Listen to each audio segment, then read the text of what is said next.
Hello everyone, welcome back to my channel Jesus TV. My return subscribers, you all are amazing. My new viewers, you're welcome. Please, if you've not subscribed to my channel, do well to subscribe to my channel. Don't forget to like and share my videos, and don't forget to comment nicely. Okay, so people have been commenting about the Oloris and their previous marriages and the children, the kids that they had for their previous husbands, and I don't seem to understand where this is headed, because as a woman, we don't get to move on if our previous marriages clash, or crash, whichever one. Because, like, tell me why a woman should be shamed for moving on. Like, the marriage didn't work, you move on, and of course, if you find love again, you get to settle down with whoever you deem it fit to marry. Hence, you're not spoiling another person's marriage, and the person is out from their previous marriage as well, and they want to give it a try again with you. Okay, so, like, they've been calling out Olori Temitope for leaving her previous marriage, with her children. Of course, nobody got to know what truly happened to her other marriage, the husband, and why she left the marriage in the first place. Maybe the marriage crashed a long time.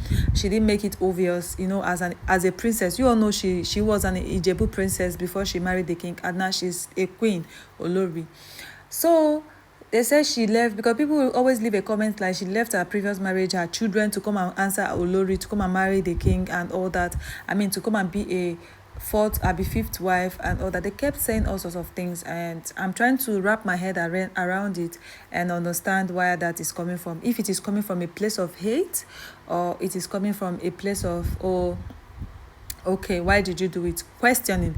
Okay, so they also said Olori Mariam had a child for her previous husband, and she has a child for her previous husband. Not her, she has a child for her previous husband.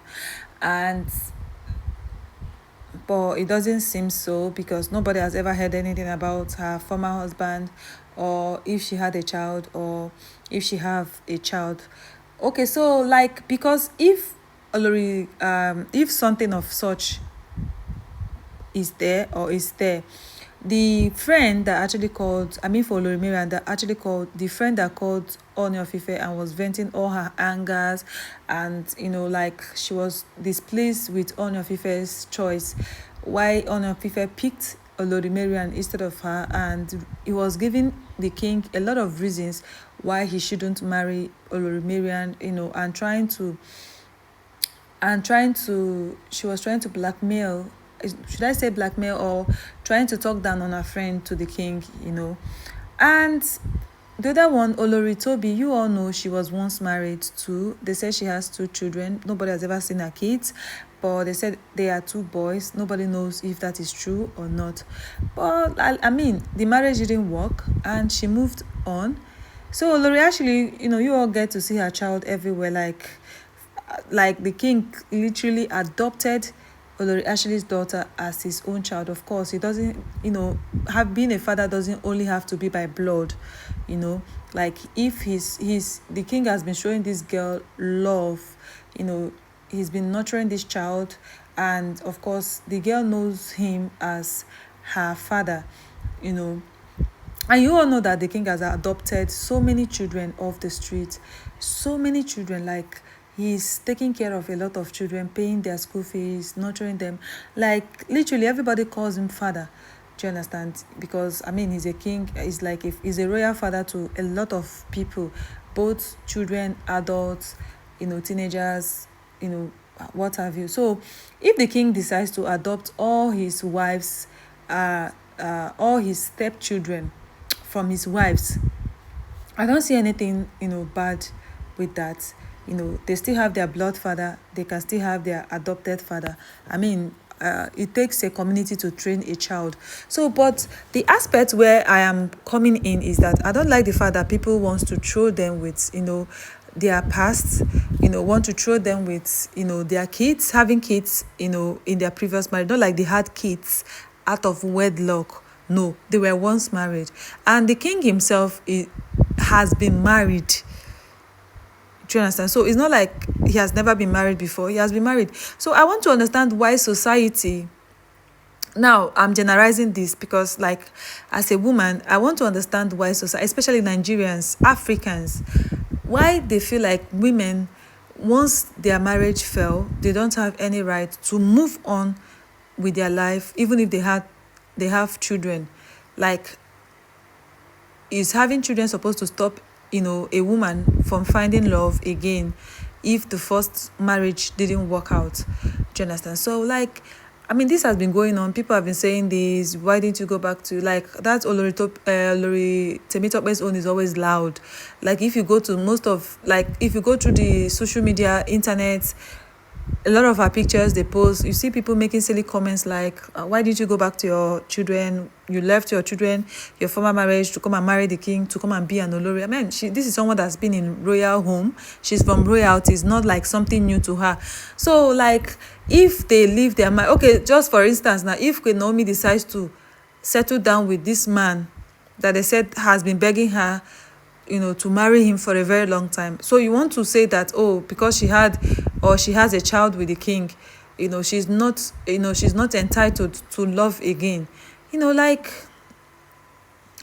I mean, you people should be giving women, you people should look for other things to say to women apart from, oh, you've married before, and as long as they didn't snatch anybody's husband, they didn't hurt anybody, they're not hurting anybody.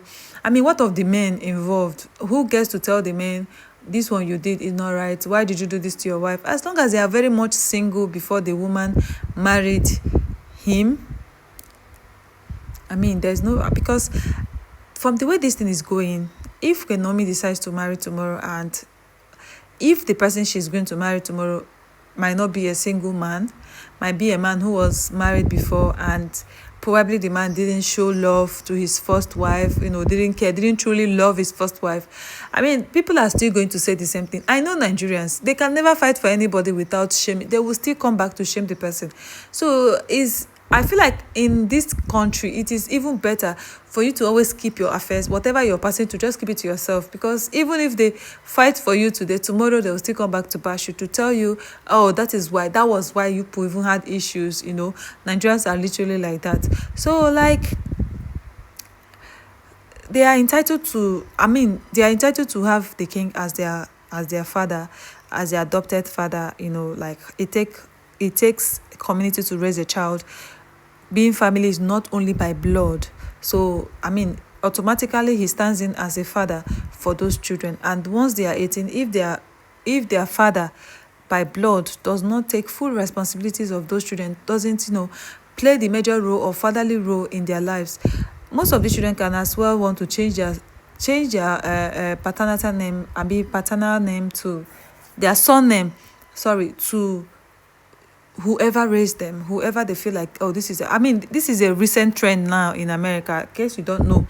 Like, in Western country, this is a recent trend now. Like, children are literally changing their surname to their stepfather's name, because they feel like this is the person that gave us love, audience, care. Like, do you understand? So I'm sure, I'm certain very soon they are bringing it down to Africa, because nothing surpasses Nigerians. So, guys, thank you so very much for always coming around, for viewing my channel. If you've not subscribed to my channel, please do well to subscribe. Don't forget to like and share my videos, and don't forget to comment nicely. Have a blessed day. Bye.